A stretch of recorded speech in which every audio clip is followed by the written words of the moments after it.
Religious liberty is one of the hottest topics that there is in our nation right now. In 2001, the Taliban, who were then ruling Afghanistan, dynamited two ancient statues built in the 7th century, two large Buddhas that were along the Silk Road, the ancient Silk Route through Afghanistan, and dynamited them. And they dynamited them basically and said that they were idols and they should be destroyed as such. Leaving them there would encourage worship of them. They were a world antiquity site, and most of the world protested, saying that whether or not, whatever your religious convictions, these were significant cultural artifacts and they should be protected. ISIS has more recently been destroying artifacts in Syria and in Iraq and the areas that they control, and again, the world is disturbed. Why are they destroying these ancient artifacts? Are these things idols? Or do they have cultural or artistic value? After the Chattanooga shooting, Franklin Graham wrote this on his Facebook page: 4 innocent Marines killed and 3 others wounded in Chattanooga yesterday, including a policeman and another Marine, all by a radical Muslim whose family was allowed to immigrate to this country from Kuwait.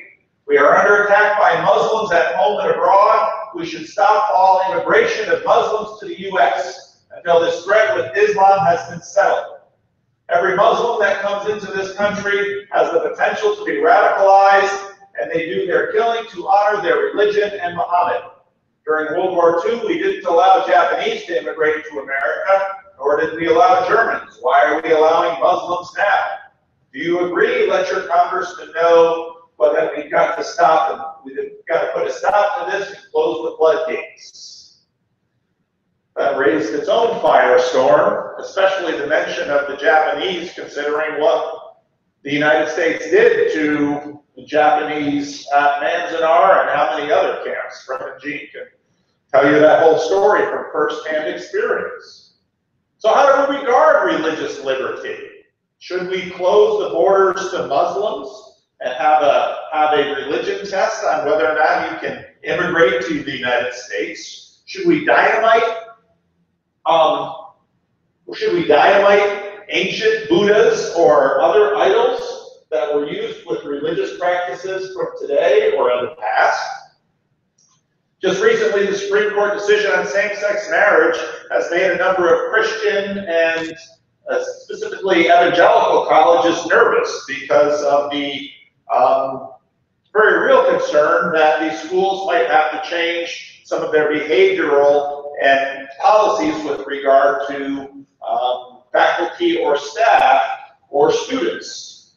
At the same time, we as a country have always, as a nation, valued religious liberty.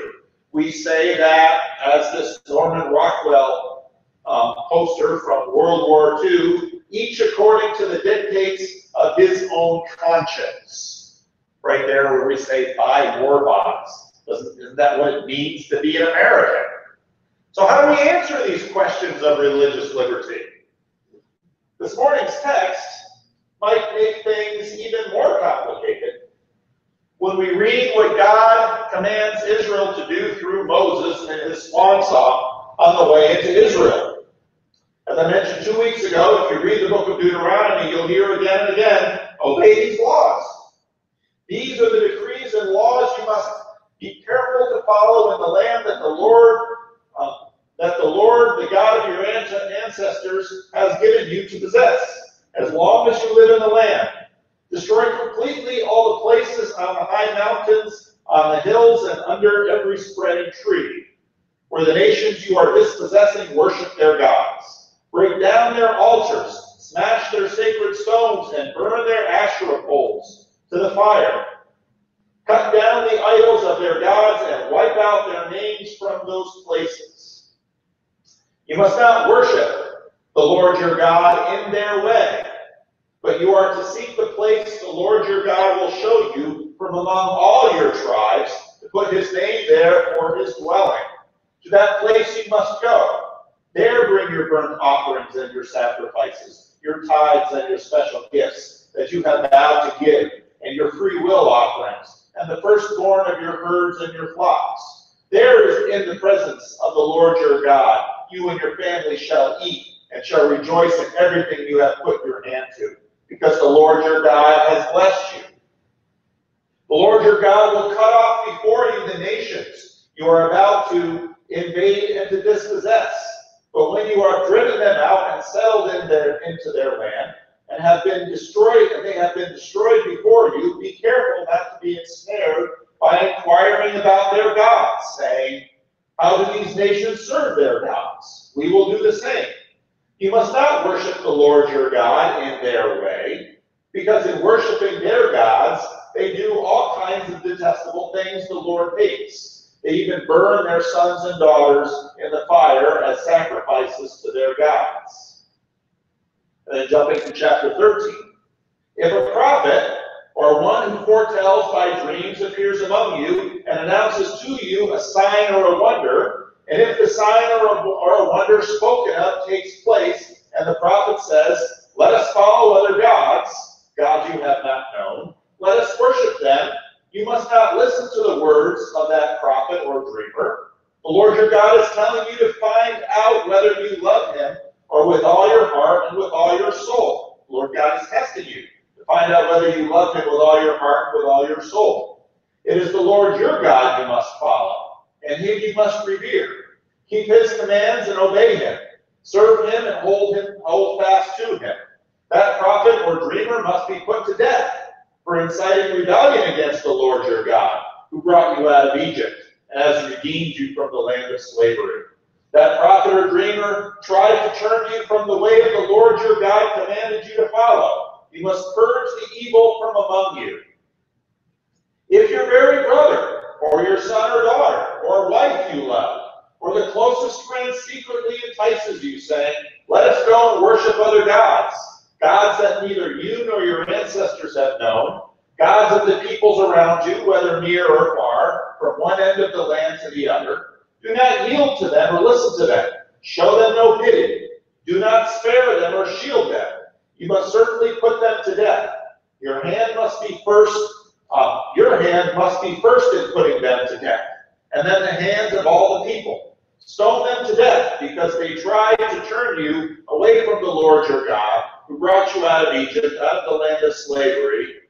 Then all Israel will hear and be afraid, and no one among you will do such an evil thing again.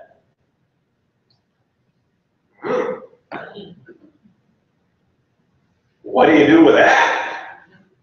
You know, a lot of times Christians kind of read the parts of the Bible they like for devotions, and these parts of the Bible, these are the ones your atheist friends are reading and saying, you still read that Bible? What do you do with this passage? Well, that's why I preach on that. One of the answers that we tend to instinctively give in our culture is really the progressivist answer. We say, oh, we don't do that anymore. That's barbaric and we are civilized. But the question is going to answer, well, isn't it still your Bible? How do you interpret it? How do you understand it? You can't just simply say, well, I believe in the Bible, and then read a passage like this and just say, oh, but we don't do that anymore. What really does the calendar have to do with it anyway? The irony of this is also that there are lots of things that we do that the ancients would look at and say, well, you guys are barbaric. Why on earth would you take all of your seniors and send them off to live in some strange building somewhere to be cared for by strangers? We love our parents and care for them in their old age. We moderns would look at them and say, oh, what do we do with that? Well, and I know that there are plenty who might say, well, see, this is the reason that we should act like the Taliban or like ISIS, and we should take back our nation. Now, few you will find saying we should kill those who don't believe as we do. Yet, the questions are going to be, how does a Christian read Deuteronomy 12 and 13? Well, there are a number of things we should say right off the bat. that we read this chapter and we read Deuteronomy in the context of the entire Bible. Part of the things that we notice right away is that Israel failed these laws. Israel not only failed to live up to them, but failed to embody them and embody what the laws were attempting to do. One of the things that's clear about this passage is that as the children of Israel are moving out of the desert into the promised land, one of the things God wants for them is to have them stop having their own little personal altars all over the place and have some degree of centralized teaching, centralized worship, and have one place where they all will worship. And what this affords is that they then will have at least some hope of not having everyone believe any old thing of whatever pops into their mind. Yet, centralized temple worship in Israel very quickly became corrupted. On Palm Sunday, Jesus symbolically destroys, fulfills, and replaces the temple itself. And Jesus, in fact, was a religious outsider to which this stoning and these kinds of laws intended to kill. So in other words, if we're reading Deuteronomy as a Christian, we have to read it as a Christian and not just read a passage like this and imagine we're hearing God as God is talking to Israel in its cultural context. I know that's difficult for some people, but in a passage like this, most of us don't stand up and say, my neighbor doesn't go to church, I'm going to dynamite his house. That's just not how we do things. But we should have an understanding of why we don't do things that way.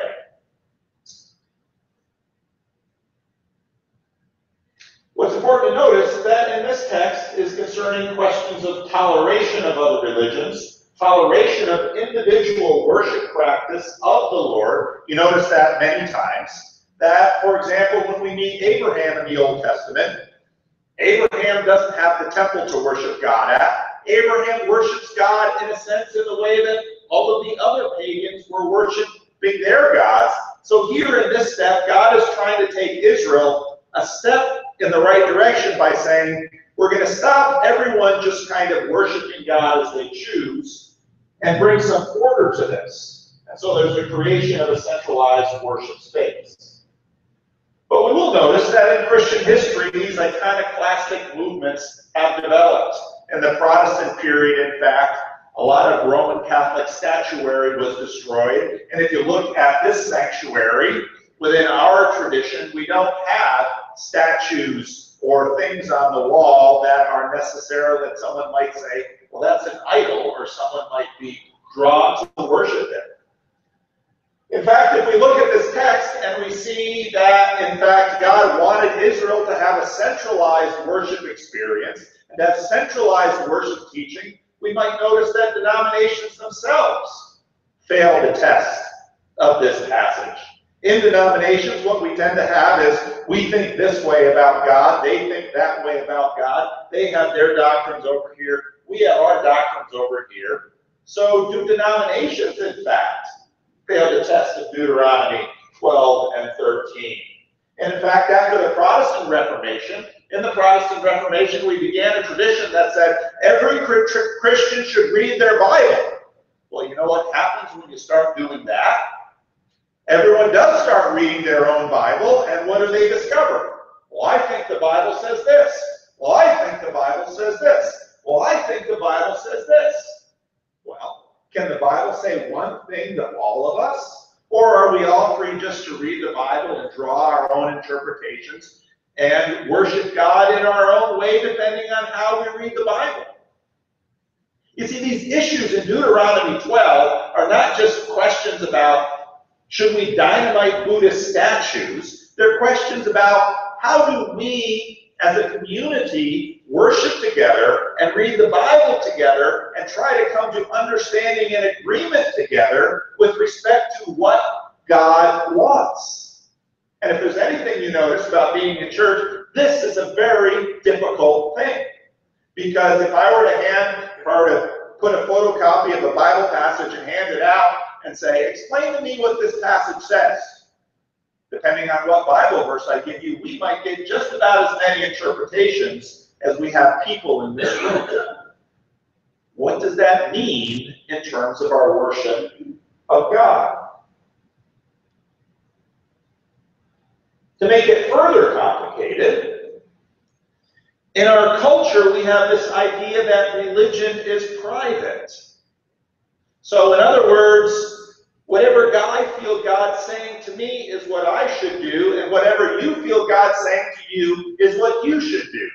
Now that's a nice theory and practice, but as it tends to work out, it gets even more complicated, because what I believe you might be doing is wrong, and what you believe I might be doing is wrong. And do we just then as a community say everyone does whatever they want to do?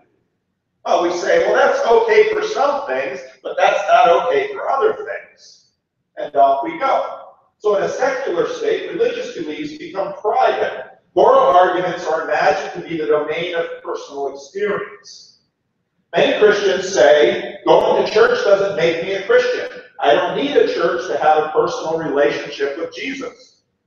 Well, if you read Deuteronomy 12 and 13, God pretty clearly says to the Israelites, you should come and worship me in one space, in one way, as one people.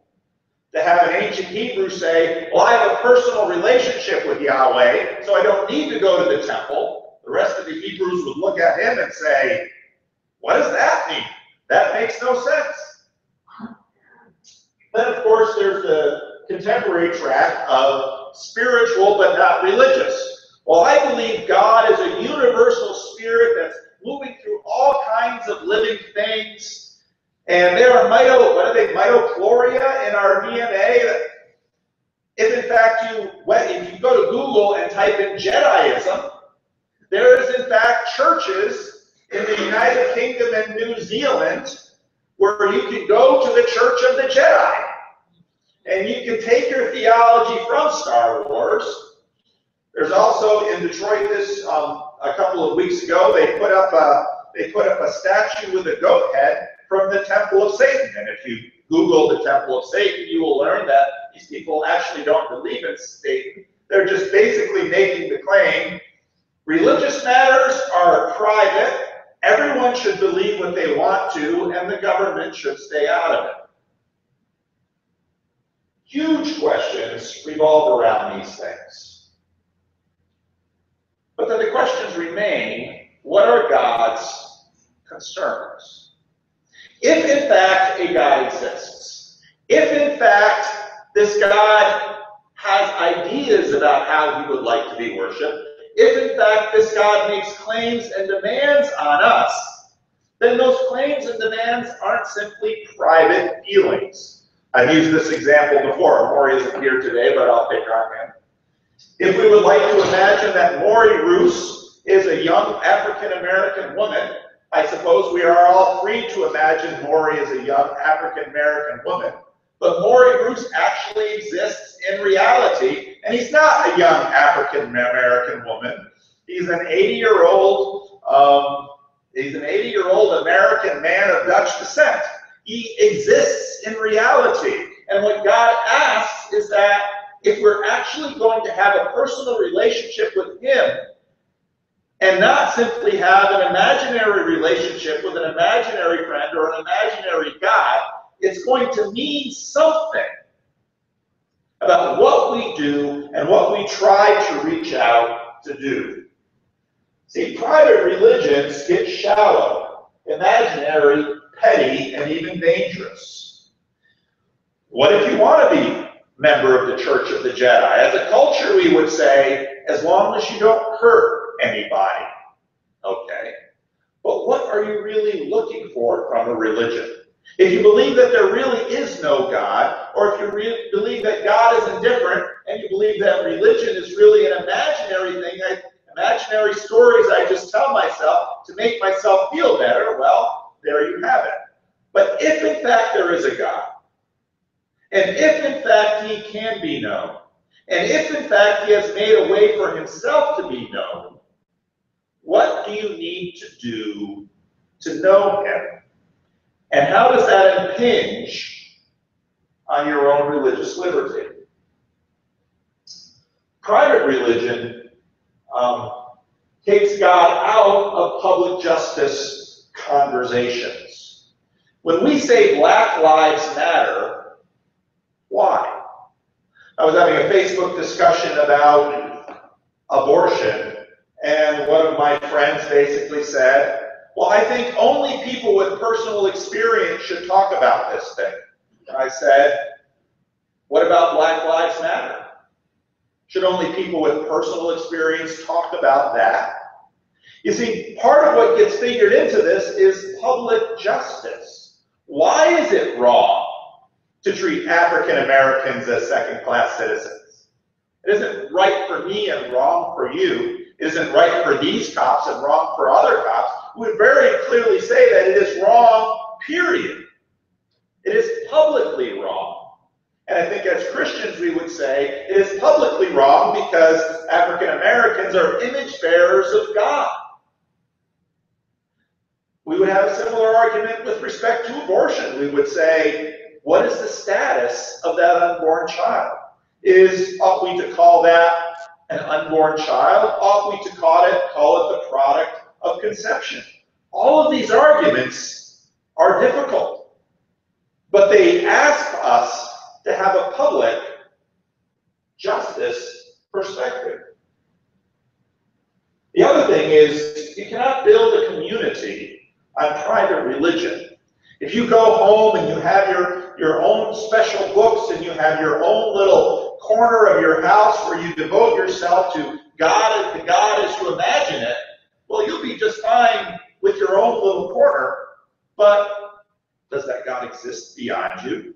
Can you, in fact, have a community with which to talk about this God? Can you worship together? Can you share with one another? See, what's behind this passage in Deuteronomy is not simply, let's dynamite Buddhist statues, or let's keep out Muslims, or let's figure out who to kill in our neighborhood because they're looking for the wrong God. A lot of questions intersect with this chapter. And what God is asking Israel, saying basically, y'all have been doing lots of different things. I want you to stop, and I want your religious life to actually have an objective component. I want you to, when you relate to me as God, honor my existence and not imagine that just because you feel a certain way is necessarily how I feel. This is, in fact, the difference between a real relationship with a real person and a romantic relationship that is of your imagination. Two people get married and begin to live together. What do they discover? Reality. That someone else is making decisions. And here's the question you need to have with respect to your God. Is your God real? Because if your God is real, He's not simply going to be the product of your own wishes, desires, or fears. And so when God in Deuteronomy 12 and 13 asks Israel to start coming together and worshiping as a nation, He's basically saying, I am real.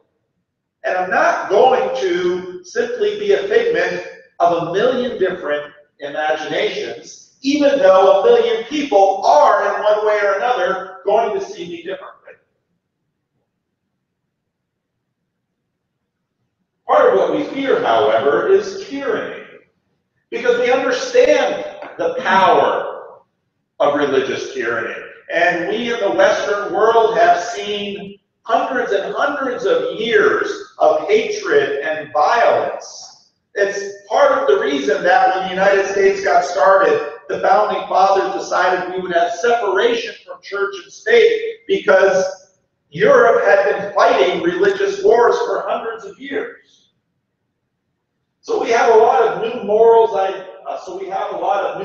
ideas and feelings, for which we are increasingly demanding, however, that the state enforce with coercive power. In other words, sometimes it's a religion that we want the state to enforce, but sometimes it's an ideology. And there might not be a religious idea behind it, but we as a nation all agree things should be that way, and then you have problems with religious or ideological minorities. This author brings this out in this particular blog post that came out this week.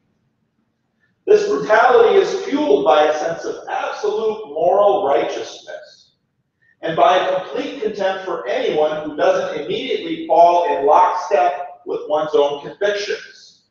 Perhaps the greatest weakness of the left, and has been also true of the right, is the increasing reliance on bullying tactics in order to silence those who disagree, or even those who simply don't understand. The righteous warrior, the justice of cause is so self-evident that the only possible reason for failing to believe in it are obstinacy, privilege, entitlement, stupidity, or simply evil. The irony is that the lack of compassion is often promulgated in the name of compassion. It's as though mercy were a scarce capitalist commodity, one over which different marginalized groups vie for a monopoly. The result is that the disadvantaged and the lack of privilege become the kind of swag that people show off in ridiculous contests of intersectional one-upmanship. Not only does this make social justice look stupid, petty, and barbaric to people on the right, it also creates a toxic environment for anyone who wants to try to advocate for marginal groups. You have all these warring groups of downtrodden, politically disempowered people fighting amongst themselves for the biggest piece of victimhood pie. And if someone with privilege, influence, or power tries to intercede on their behalf, that person can basically expect to be torn to pieces for having the effrontery to enjoy power, privilege, and influence in the first place. This is written by a blogger who lived a lesbian lifestyle for a while and now is living in a traditional heterosexual marriage by a Roman Catholic. It'll give you a sense of where the span in our culture is. Well, what are we to do with any of this? When I say you have to read Deuteronomy 12 and 13 as a Christian, I mean you have to understand Deuteronomy 12 and 13 through Jesus. You see, what the law was unable to do, which was actually to accomplish that which the law pointed to, Jesus fulfills and succeeds. Because what we find in Jesus is what we often see in the Christian church, or at least try to see in the Christian church, which is these two ideas coming together at once. Because on one hand, when Jesus comes, he is a real person with real identity, with real ideas and real commands about do this and don't do this. He's not simply the product of an individual person's imagination. On the other hand, Jesus can also understand that we all come to God from different places, and we do have ideas and wishes, and we are trying to figure these things out. So when Jesus basically allows us to say two things at once. We must come to Jesus because he is the only place to find life and rescue from sin and death. But we are also asked to come to him freely and hopefully, rather than out of fear or under legal duress. This is the only thing, obviously, the law can do. And so what we see in Jesus is, on one hand, Jesus has more clear ideas, as many clear ideas as the law, but Jesus also loves sinners. And Jesus also eats with sinners. And Jesus also understands that people often need a process to come into truth. That these ideas which we have sometimes need to give sway, and that this process takes sometimes a long time. I think the best way to illustrate it is an illustration that I'm borrowing from an English preacher about coconuts, tomatoes, and pears. Now, a coconut has a... How many of you have ever tried to open a coconut? Okay. Try to open a coconut sometime. It's hard. It's really hard. That shell is hard. And the point of a coconut is that churches are often like coconuts. And in fact, sometimes ideological morality groups in our culture are kind of like coconuts. They're demanding on the outside, and they're saying, until and unless you comply and get all of these things straight, you cannot be a part of community. Once you penetrate the community, there are good things inside, but we're hard on the outside. A tomato is not hard at all. A tomato is soft all the way through. You can squish a tomato. The good stuff is immediately accessible, but there's nothing substantive to it. A peach, however, is soft on the outside, but hard on the inside. The point that this preacher makes is that, in fact, a lot of communities are like coconuts, and the church shouldn't be. A church should not be hard to get into. It's absolutely okay for someone to come into church and probably be in a church for a long time and have a lot of wacky ideas about God, have a lot of theology which is really kind of misshaped and off track, and a lot of ideas which probably aren't very terribly coherent. That's okay in terms of where they are in the process. A church should not be a coconut by saying, unless you get everything straight today, you're out. There are many ideological groups in our culture that are like that. Unless you believe all these things now, you're out. You're a bigot, or you're intolerant, or you're all these other things. That's the problem of a coconut. The problem of the tomato basically says, believe anything you want. Well, believing anything really doesn't get you anywhere. Believing anything just kind of means you're going to be by yourself, and you're going to live in whatever fantasy world you imagine for yourself. That's the tomato. The peach, this particular preacher said, I think the great illustration is more like Jesus. Jesus, in a way, was accessible. Jesus was soft on the outside. People could immediately see the value of Jesus, but Jesus wasn't like a tomato. Jesus had identity. Jesus had ideas. Jesus had commands, and Jesus lived them. Here's the misery. If God gave you his law today and said, turn or burn, fulfill my law right now or stay away from me, none of us could measure up. The second misery is that if your idea of God is only your little private idea of who God is, then you just have a God of your imagination. And that God will not actually let you connect with that God or live in community with others with that God. The third part is that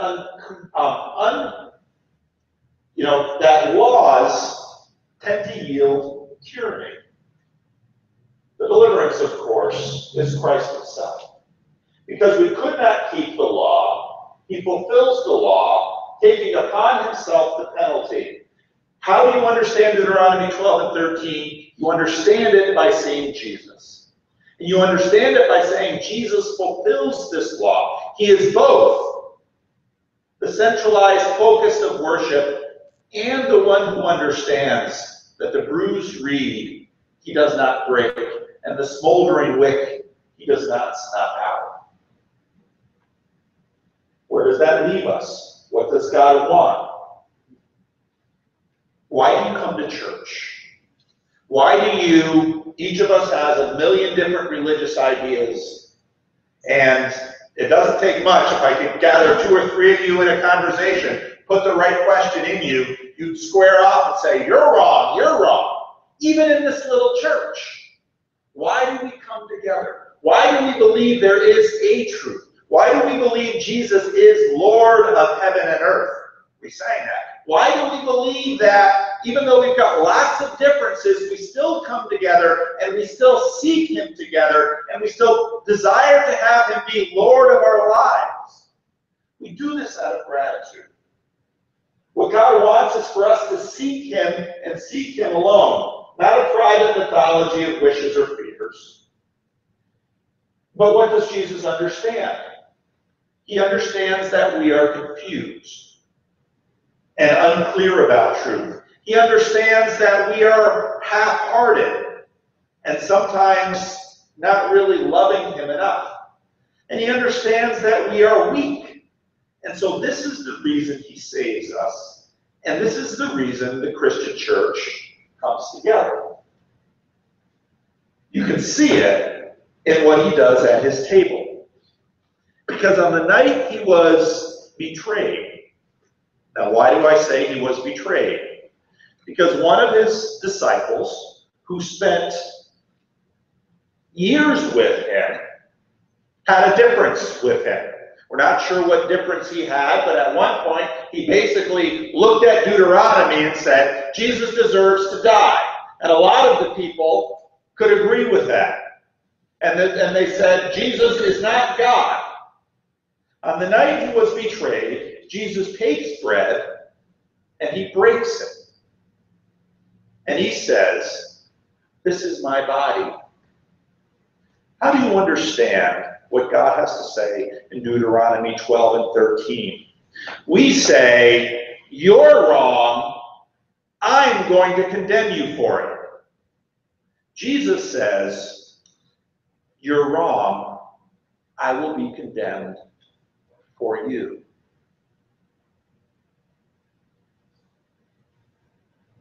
How does that change the conversation? What we're doing with this meal is basically saying, Lord, we've got lots of ideas that are not right. We've got theology that not only doesn't honor you, it's just crazy. We have personal feelings and imaginations of who you are that surely don't connect with you or in accordance with you. But by virtue of the gift of your Son, we trust you, and we trust you alone. That it's not our theology that saves us. It's not the correctness of our community that saves us. It's the love and the power of your Son that rescues us from ourselves and begins to draw you in increasing measure to know you as you are, to love you as you are, and to be gathered together as a community to increasingly look like you as you are. So that is the meal that is before you. This is not a God that says, get everything right before you come to me. This is a God that says, I will be broken by you because you have hosts of things wrong. But as you break me, you will come to me, and I will draw you to myself. The table is for you.